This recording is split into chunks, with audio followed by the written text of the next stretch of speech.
Bismillahirrahmanirrahim. Assalamualaikum warahmatullahi wabarakatuh.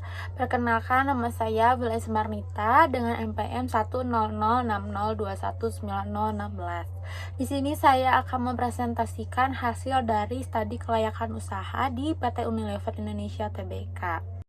Bab 1, pendahuluan. Gambar umum perusahaan. Nama perusahaannya yaitu PT Unilever Indonesia Tbk yang didirikan oleh Mr.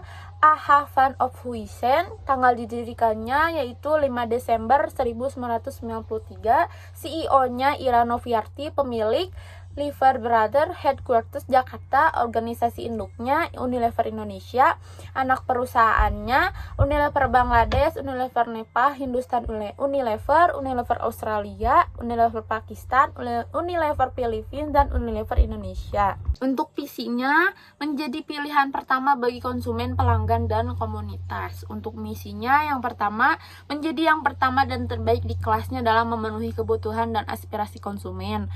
Yang kedua, menjadi rekan yang utama bagi pelanggan, konsumen, dan komunitas. Yang ketiga, menghilangkan kegiatan yang tak bernilai tambah dari segala proses. Yang keempat, menjadi perusahaan terpilih bagi orang-orang dengan kinerja yang tinggi. Yang kelima, meningkatkan target pertumbuhan yang menguntungkan dan memberikan imbalan di atas rata-rata karyawan dan pemegang saham. Yang keenam, ada mendapatkan kehormatan karena integritas tinggi, peduli kepada masyarakat dan lingkungan hidup. Latar belakang wirausaha. PT Unilever Indonesia Tbk ini didirikan pada 5 Desember 1933 sebagai si Fabriken Unilever dengan akta nomor 33 yang dibuat oleh Tuan A.H. van Ophuijsen, notaris di Batavia. Akta ini disetujui oleh Gubernur Jenderal van Netherlands Indi dengan surat nomor 14 pada tanggal 16 Desember 1933 yang terdaftar di Raad van Justitie di Batavia nomor 302 pada tanggal 22 Desember 1933 dan diumumkan oleh Davos Kouran pada tanggal 9 Januari 1934. Maka dengan akta nomor 171 yang dibuat oleh notaris Nyi Kartini Mulyadi tertanggal 22 Juli 1980, nama perusahaan ini diubah menjadi PT Unilever Indonesia. Tujuan penyusunan studi kelayakan usaha ini yang pertama untuk menghindari risiko terjadinya kerugian, yang kedua memudahkan pelaksanaan pekerjaan, yang ketiga memudahkan perencanaan, yang keempat memudahkan pengawasan, yang kelima memudahkan pengendalian. Bab 2 yaitu aspek pemasaran. Daerah pemasarannya, PT Unilever Indonesia Tbk ini melakukan pemasaran kecap manis Bango yang dahulunya hanya menguasai pasaran di daerah Jawa Barat dan Jakarta. Namun dengan jurus pemasaran yang agresif, kecap Bango ini sudah berada di semua kota di Indonesia. Kecap Bango juga diekspor ke negara di Asia Tenggara dan Arab Saudi. Kekuatan distribusi di PT Unilever Indonesia ini di dalam dan di luar negeri menjadi kunci kuatnya penetrasi kecap Bango. Untuk pasar sasarannya, sasaran dilakukan untuk menentukan berapa banyak segmen pasar yang akan dipilih dan bagaimana mengidentifikasi segmen-segmen tersebut. Produk kecap Bango ini memiliki target pasar, yaitu ibu rumah tangga, pengusaha rumah makan, maupun pedagang makanan keliling. Selanjutnya ada harga jual. Harga yang dikenakan pada produk kecap Bango ini sangat beragam karena kecap Bango memiliki 4 varian, yaitu kecap manis Bango, kecap Bango Light, kecap Bango hitam gurih, dan kecap Bango manis. Harga kecap juga sangat murah dan terjangkau bagi semua kalangan masyarakat di Indonesia maupun diekspor ke negara Asia Tenggara dan Arab Saudi. Harga kecap Bango per kemasan dihargai sekitar 10.000 sampai 49.000.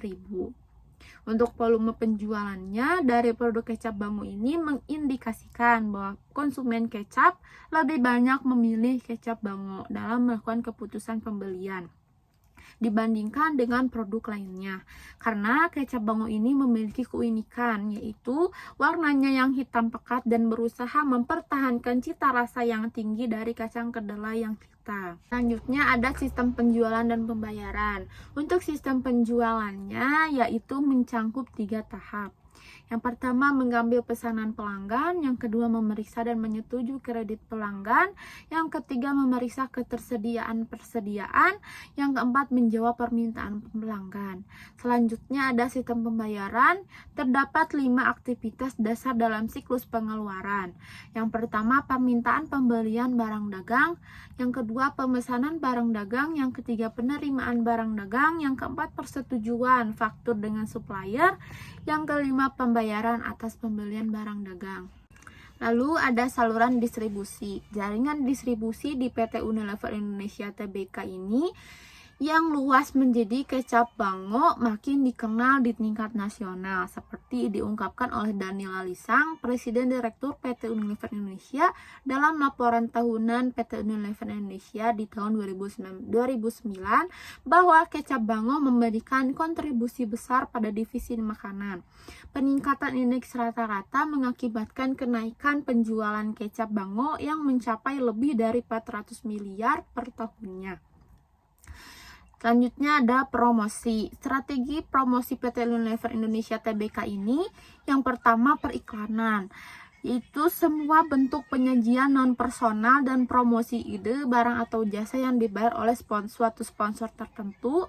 Yang kedua, promosi penjualan, berbagai insentif jangka pendek untuk mendorong keinginan mencoba atau membeli suatu produk atau jasa.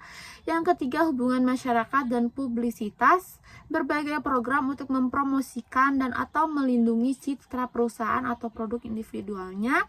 Yang keempat, penjualan secara pribadi, interaksi langsung dengan satu calon pembeli atau lebih untuk melakukan presentasi, menjawab pertanyaan dan menerima pesan.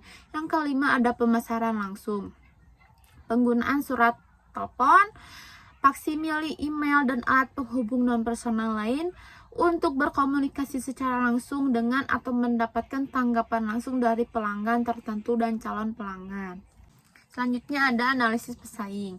Pesaing utama di PT Unilever Indonesia ini adalah Procter & Gamble dan Kraft Food, memiliki penjualan yang kira-kira di 140 sampai 150 negara yang berbeda pada tahun 2003, dan Nestle, termasuk saingan utama Unilever, yang memiliki penetrasi pasar di hampir setiap negara di dunia.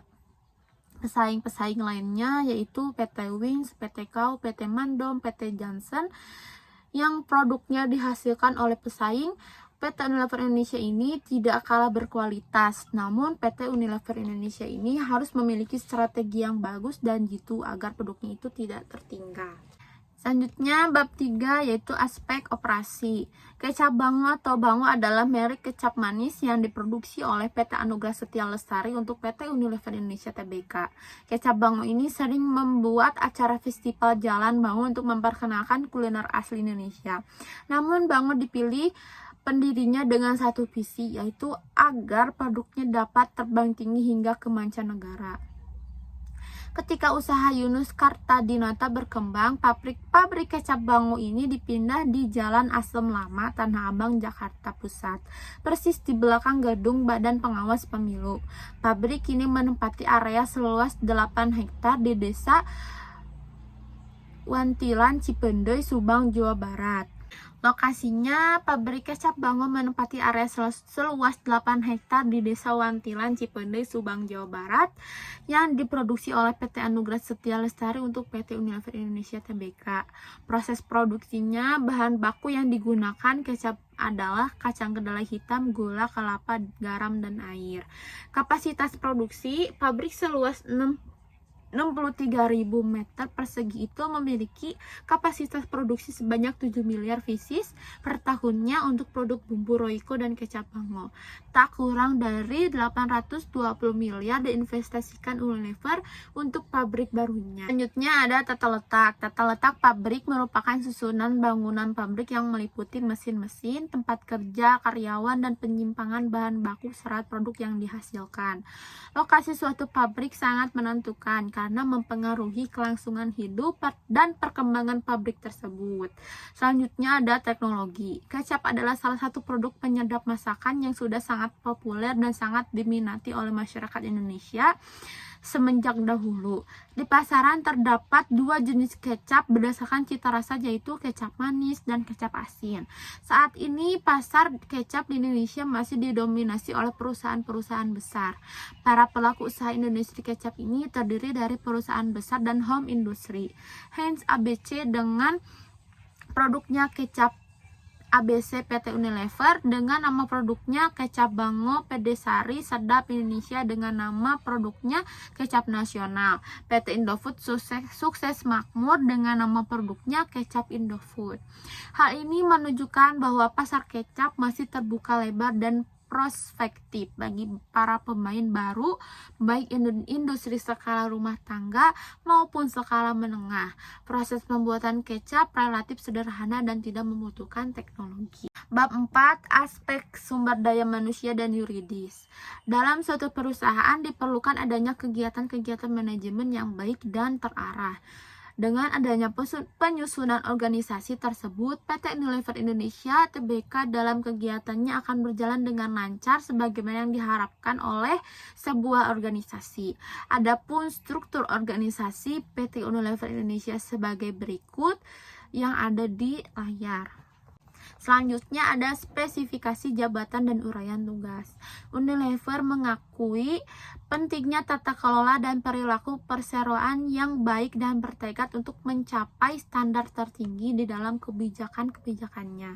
Hal ini memerlukan transparansi penuh dalam komunikasi internal dan eksternal demi menyediakan informasi yang lengkap dan terpercaya kepada para pengambil keputusan. Unilever percaya sistem tata kelola perusahaan harus cukup dinamis dan fleksibel supaya segala pertanyaan dan kekhawatiran para pemegang saham dan pemangku kepentingan dapat direspon dengan cepat. Untuk menjalankan tata kelola perusahaan di Unilever Indonesia dengan baik, ada 3 fungsi inti, yaitu yang pertama ada Dewan Komisaris. Dewan Komisaris ini terdiri dari setidaknya 3 orang anggota, yaitu Presiden Komisaris dan 2 orang Komisaris atau lebih, dengan anggaran dasar dan pemegang saham tahunan yang dilaksanakan pada bulan Mei 2006.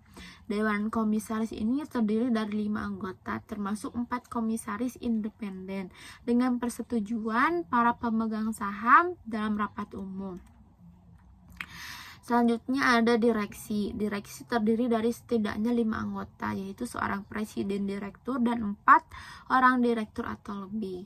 Anggota direksi ini diangkat oleh pemegang saham sejak tanggal ditetapkan oleh rapat umum pemegang saham tahunan sampai ditutupnya rapat pemegang saham tahunan yang ketiga. Setelah diangkat, anggota direksi bersangkutan. Dalam hal ini terjadi pergantian anggota direksi sebelum berakhirnya masa jabatan. Tugas utama dari direksi ini adalah memimpin dan mengelola perseroan sesuai dengan tujuan perseroan dan memelihara dan mengelola aset perseroan demi kepentingan bisnis.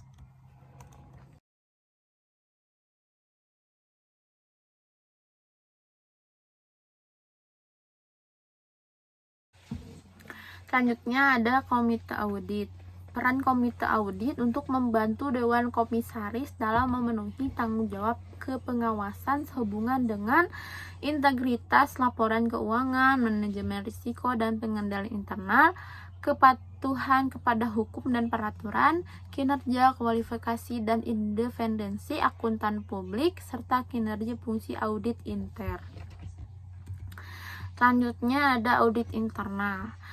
Audit internal ini dipimpin oleh grup audit manager yang dibantu oleh beberapa auditor internal dan diatur dengan piagam audit internal. Piagam tersebut menjelaskan struktur unit audit internal, kewajiban dan tanggung jawab auditor internal dan semua anggota unit audit internal setuju untuk mematuhi sesuai dengan prinsip bisnis Unilever. Selanjutnya ada Komite Nominasi dan Remunerasi. Komite nominasi bertanggung jawab untuk perencanaan pencalonan serta memberikan memberikan masukan tentang calon yang akan diusulkan sebagai anggota komisaris, anggota direksi, anggota berbagai komite yang kemungkinan dapat diangkat oleh rapat umum pemegang saham atau bagan perseroan yang berwenang lainnya sesuai dengan ketentuan anggaran dasar, perseroan, dan peraturan yang telah berlaku. Komite remunerasi menelaah paket remunerasi bagi anggota dewan direksi dan menentukan skala remunerasi serta pengaturannya sesuai dengan anggaran dasar dari perseroan. Selanjutnya ada manajemen risiko perusahaan. Unilever mempunyai struktur pengendalian yang mapan, terdokumentasi dan dikaji ulang oleh direksi. Struktur ini menggabungkan manajemen risiko, prosedur pengendalian internal, dan keterbukaan informasi yang dirancang untuk memberikan kepastian yang wajar, namun tidak mutlak bahwa aset ini dilindungi. Risiko yang dihadapi bisnis ditangani dan semua informasi yang perlu diumumkan disampaikan kepada dewan direksi. Selanjutnya, sekretaris perusahaan. Yang pertama, memantau kepatuhan perseroan terhadap undang-undang perseroan terbatas, anggaran dasar, ketentuan pasar modal, dan peraturan lainnya. Yang kedua, memelihara komunikasi secara berkala dengan instansi pemerintahan dan para pelaku modal usaha. Yang ketiga, memberikan informasi terkini mengenai perseroan pada para pemegang saham, media, investor, analis dan masyarakat umum. Selanjutnya ada program pelatihan dan pengembangan. Strategi rekrutmen dan pengembangan dan pelatihan SDM merupakan salah satu bagian dari manajemen sumber daya manusia pada PT Unilever. Strategi tersebut sudah dimulai sejak awal perekrutan karyawan baru. Setiap calon karyawan baru yang ingin masuk ke dalam perusahaan harus melalui proses seleksi yang ketat. Mereka bukan hanya lulusan terbaik dari perguruan tinggi yang terbaik. Perusahaan juga menyediakan program latihan kerja untuk mengurangi kemungkinan tidak meratanya sumber daya manusia di dalamnya. Sistem balas jasa. PT Unilever Indonesia ini melakukan pembinaan hubungan industrial dalam satu agenda pengelolaan sumber daya manusia melalui komunikasi dan hubungan dua arah dengan segenap sumber daya manusia dan serikat pekerja secara intensif dan berkelanjutan guna menjamin tercapainya lingkungan kerja yang kondusif bagi peningkatan kinerja dan pengembangan organisasi yang optimal. Kompensasi adalah imbalan atas kontribusi kerja pegawai secara teratur dari organisasi atau perusahaan. Kompensasi ini tidak sesuai dengan kondisi yang ada, dapat menyebabkan masalah ketenaga kerjaan di kemudian hari ataupun dapat menimbulkan kerugian pada organisasi atau perusahaan. Bab 5, aspek lingkungan. Program pencegahan limbah pabrik. Pencegahan limbah pabrik tempe ini dengan tidak langsung membuangnya, melainkan limbah tersebut ditampung dahulu dalam sebuah wadah atau tempat. Kemudian setelah limbah terkumpul, limbah diolah agar tidak membahayakan dan menimbulkan polusi ataupun pencemaran. Setelah diolah dan diyakini telah aman, limbah tersebut baru dibuang. Selanjutnya ada pengelolaan limbah. Limbah yang dihasilkan dari proses pembuatan kecap dapat berupa limbah cair dan limbah padat. Limbah padat ini dapat berupa bungkil dan ampas, sedangkan limbah cair berupa air yang dihasilkan dari proses pencucian dan perendaman bahan baku serta sisa air hasil perebusan kedelai. Selanjutnya ada penanganan limbah cair industri kecap. Air limbah yang dihasilkan dari aktivitas produksi kecap diolah dengan melalui serangkaian proses pengolahan baik secara kimiawi yaitu proses koagulasi dan flokulasi, fisika melalui proses sedimentasi dalam clarifer dan filtrasi dalam sand filter maupun secara biologi dengan proses aerasi. Pada clarifer ini air limbah mempunyai retention time sekitar 30 menit. Karena hasilnya belum optimal maka dilanjutkan dengan proses filtrasi menggunakan sel filter 1 yang berisi fasil silika dengan ukuran 2x3 mm. Secara umum teknologi ini dikategorikan sebagai attached grow aerobic process dan intermittent Set filter adalah salah satu versinya di mana beban yang dikenakan sangat kecil. Waktu tinggi sel yang lama adalah kunci kestabilan sistem ini. Bab 6 ada aspek keuangan. Besarnya kebutuhan modal investasi. Investasi yang dibutuhkan untuk mendirikan PT Unilever Indonesia ini adalah sebesar 1.183.068.068 rupiah. Untuk sumber modal, untuk memulai produksi ini adalah pada awalnya karena terdapat uang keuntungan dari menjadi reseller yang kemudian dikumpulkan sebagai modal memproduksi merek tas sendiri. Sumber modal dari PT Unilever Indonesia ini adalah gabungan dari modal sendiri, hutang yang digunakan oleh perusahaan yang disebut dengan struktur modal, penjualan obligasi, investasi pada ventura bersama dan entitas asosiasi, penjualan saham, dan masih banyak lagi. Dengan meningkatnya jumlah laba yang dihasilkan oleh perusahaan dari tahun ke tahun, dapat diartikan kinerja keuangan perusahaan dalam keadaan baik. Selanjutnya ada net present value, bisa dilihat di layar. Selanjutnya ada BEP. Analisis BEP digunakan untuk melihat keadaan di mana jumlah manfaat penerimaan penjualan sama besarnya dengan jumlah pengeluaran. Dengan kata lain, di mana usaha ini tidak mendapatkan keuntungan dan juga tidak mendapatkan kerugian. Perhitungan BEP pada usaha ini ditinjau berdasarkan harga jual dan volume produksi. Hasil perhitungan analisis break-even point terdapat pada tabel berikut. Selanjutnya ada ikhtisar laba rugi. Ikhtisar laba rugi yaitu dengan menghitung selisih pendapatan dengan pengeluaran sebagai berikut. Laba atau rugi sama dengan pendapatan dikurangi pengeluaran. Untuk pendapatannya yaitu 725.657 rupiah dikurangi 569.784 rupiah yang menghasilkan 155.873 rupiah. Dengan demikian laba yang diperoleh sebesar 155.873 rupiah. Cukup sekian video presentasi dari saya, kurang lebihnya mohon dimaafkan. Terima kasih. Wassalamualaikum warahmatullahi wabarakatuh.